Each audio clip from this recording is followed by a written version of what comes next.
Que dire, que dire, que dire. Une nouvelle déception de la part du PSG. Le dernier match de la saison, la 38e journée, alors que le PSG est déjà champion. C'est un match, déjà pour faire honneur à leur compagnon, du moins. Un message d'honneur à leur compagnon qui est blessé, Rico, ok, Sergio Rico, comme on a déjà parlé sur cette chaîne. Le dernier match à domicile, une fois de plus, alors que le PSG mène 2 buts à 0 contre un 10e ou 11e du classement.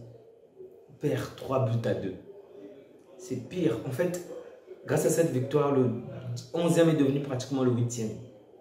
Il n'y avait aucun match. En fait, ce match n'a aucune incidence sur le championnat, n'a rien, absolument aucun impact pour les deux équipes. Donc, le championnat est terminé.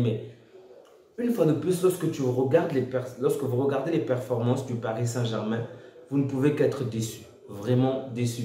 Et même 3-2, c'est même flatteur parce qu'il y aurait pu avoir 4 ou même 5.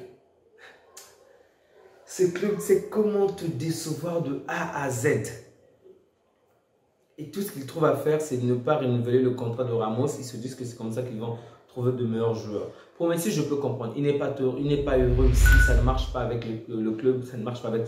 Pas de souci. Il ne veut pas renouveler. Mais avec Ramos, lorsque je vois le banc de touche, je me dis qui peut réellement jouer à sa place par rapport au banc de touche que l'on a. Si on achète des joueurs, ok, des gars comme Skriniar, ok, espérons que lui aussi, il va savoir déjà s'adapter. Deux, qu'il ne sera pas autant blessé parce que depuis un bon bout de temps, il ne joue plus parce qu'il est blessé. Et lorsque je vois le banc de touche, et en regardant pas mal l'actualité du PSG, je ne vois pas qui. Quel est le joueur qui va vraiment nous apporter cette sérénité? Kimpembe, ces derniers temps, il est constamment blessé. Marquinhos, depuis qu'on a sucé son âme depuis que Benzema a sucé son âme, il n'y a plus rien du tout. Qui? Le milieu du terrain sur qui je vais compter. Verratti, n'importe quoi. On va en venir après. Le Paris Saint-Germain, une fois de plus, est décevant. Vraiment décevant. Je ne sais même pas quels sont les mots que je vais employer pour montrer cette frustration qui ne cesse de naître jour après jour, qui ne cesse de croître. Et on aura beau changer d'équipe, mais cette équipe ne marche pas. Il faut vraiment une personne qui a de la poigne, qui a du caractère. Je n'ai rien contre Galtier, mais on ne sent pas la différence quand il est là ou quand il n'est pas. Vraiment, lorsque son équipe peut mener, il n'y a aucune consigne qui donne pour renverser quoi que ce soit. Aujourd'hui, vous avez vu le match de la finale, du moins ceux qui l'ont vu bien évidemment. Chez les filles, par exemple, où le Barcelone était mené à 2 buts à 0. Finale de Ligue des Champions, finale féminin évidemment. En une période, l'équipe a renversé 3 buts à 2 alors que l'équipe adverse était forte. On l'a vu avec les City, on le voit avec pas mal d'autres clubs. Où vous êtes mené, on parvient à faire des remontadas. Pas une seule fois, sauf erreur de ma part, je n'ai vu Galtier réellement renverser un match. Le Paris Saint-Germain n'est pas à sa hauteur, c'est ça la vérité. Du moins, il n'est pas à la hauteur du Paris Saint-Germain. Je pense que c'est beaucoup trop pour lui. Il faut peut-être encore plus de temps pour s'adapter à ce genre d'environnement. Du côté du Paris Saint-Germain, alors qu'on menait 2 buts à 0, Verratti a refait la même chose qu'on a reproché pendant toute la saison, voire même la saison passée. Toujours en train de commettre des erreurs stupides, des bêtises dans les derniers mètres. Et c'est toujours à cause de lui que l'adversaire marque. En Ligue des Champions, en championnat, en coupe. Il commet constamment les mêmes erreurs. Il n'apprend rien du tout. Et le pire, c'est qu'on veut renouveler son contrat. Mais ce n'est pas possible. Un joueur qui vous donne tellement de fil à retordre, donc il n'est pas très professionnel, il faut le dire. Verratti est un bon joueur, je ne doute pas de son talent, ok. Mais un, il a pris de l'âge.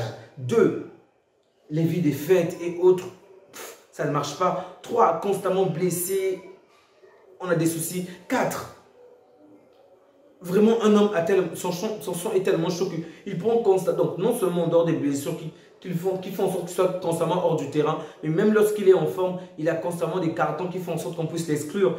5. Que dire? Je sais pas. Il a plus cette envie-là, cette détermination profonde pour vouloir plus. Et je ne comprends pas pourquoi le Paris Saint-Germain s'entête à renouveler des contrats qui n'ont plus lieu d'être. Vraiment, pourquoi? Pour Messi, je peux comprendre. Pour Ramos, ok, vous voulez du neuf, vous voulez, je sais pas moi, des choses différentes. Mais pourquoi vous voulez renouveler Verratti? Pourquoi? Lorsqu'on le voit faire tellement d'erreurs bêtes, en plus de des matchs importants, il commet des erreurs stupides. Quand des petites équipes aussi, il commet des erreurs stupides. Je ne peux même pas en vouloir à Donnarumma aujourd'hui. Certes, sur le deuxième but, je pense qu'il aurait pu mieux faire. Mais je ne peux même pas l'en vouloir parce que lorsque tu vois les gens qui sont autour de lui, il ne peut pas être serein avec ce genre de personnes. Comment voulez-vous qu'il se sente mieux dans sa tête? Waouh! Le PSG vraiment, c'est comment faire pour te démolir vraiment mentalement, moralement. Je ne sais pas comment te dire. Donc, même lorsque le PSG, même aujourd'hui, je peux vous assurer que lorsque je vois le PSG mener même contre une petite équipe, peu importe le score, je me dis, tant que l'arbitre n'a pas sifflé, l'adversaire peut marquer et prendre le dessus sur le match parce que cette équipe n'a aucune garantie. Le jeu est nul. Aucune détermination, aucun zèle, vraiment rien. Si individuellement les gens ne font pas la différence, on ne verra rien dans tout le match. Bref, la bonne nouvelle c'est que Messi s'en va, Ramos s'en va, Kylian Mbappé va encore rester là une saison. J'ai même pitié pour lui, sincèrement. Je lui souhaite vraiment le meilleur et apparemment le meilleur n'est pas au sein du PSG. Je vous le dis, si Messi signe dans un club européen, peu importe le club, même si ce n'est pas Barcelone, ce club, si jamais ce club participe à l'Europa League, ce club gagnera l'Europa League. Si ce club participe à la Ligue des Champions, ce club gagnera la Ligue des Champions. Désolé. Je dis bien, peu importe la compétition européenne, si Messi quitte le Paris Saint-Germain, va dans ce club-là, ce club-là va le remporter. De même, je peux dire même pratiquement pour Ramos, que son club ira remporter un trophée assez important. Un trophée européen, je précise bien, européen. Retenez cette date. On est aujourd'hui le 3 juin 2023. Parce que le PSG est doué à perdre des gens lorsque ces personnes-là sont prêtes à remporter les titres importants. Vous allez seulement voir. J'espère qu'on va se souvenir de cette date-là et de cette vidéo. Bref, j'espère de tout cœur qu'il va retourner à Barcelone afin que l'on remporte évidemment la Ligue des Champions avec lui. Mais je ne vois vraiment pas ce PSG se relever. Sincèrement, je ne vois pas quels sont les joueurs, quel est le coach qu'on pourrait vraiment mettre pour que cette équipe remporte l'Europa League avec la Ligue des Champions ou même, on va dire, le championnat de France avec sérénité, la coupe même. Déjà, ça fait combien d'années? 2 années ou 3 années qu'on n'a pas remporté la coupe. Vraiment, je suis immensement déçu, vraiment déçu. De toute la saison, il n'y a vraiment pas eu un seul moment où on pourrait se sentir serein. Oui, au début de la saison, il faut le dire, ça allait un tout petit peu avant la Coupe du Monde. Mais après, ce club est complètement éteint. La seule bonne nouvelle, c'est que Kylian Mbappé est élu est le meilleur buteur du championnat. Messi le meilleur passeur. En dehors de ces deux, on va dire, de ces deux trophées-là ou de ces deux postes-là, je ne vois absolument rien. Peut-être que vous le voyez, n'hésitez surtout pas à me le faire savoir.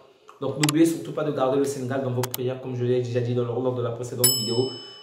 Il y a pas mal d'événements assez choquants ici en ce moment, donc que Dieu soutienne vraiment le Sénégal et que tout aille de mieux en mieux.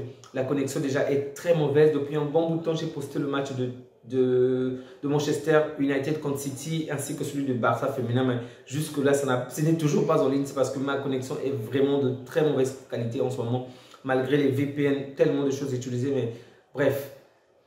C'est très dur en ce moment. On espère que tout va rentrer dans l'ordre, qu'il n'y aura plus de blessés, plus de morts et que les choses vont vraiment aller de mieux en mieux. Une fois de plus, n'oubliez surtout pas de soutenir le Sénégal dans vos prières, que Dieu soutienne toutes ces familles endeuillées, que Dieu soutienne toutes ces personnes qui traversent des moments vraiment difficiles. Prenez bien soin de vous ainsi que de vos proches. N'oubliez surtout pas, rien ne vaut la vie. Vraiment, absolument rien ne vaut la vie. Prenez bien soin de vous ainsi que de vos proches et que Dieu vous garde. Au revoir.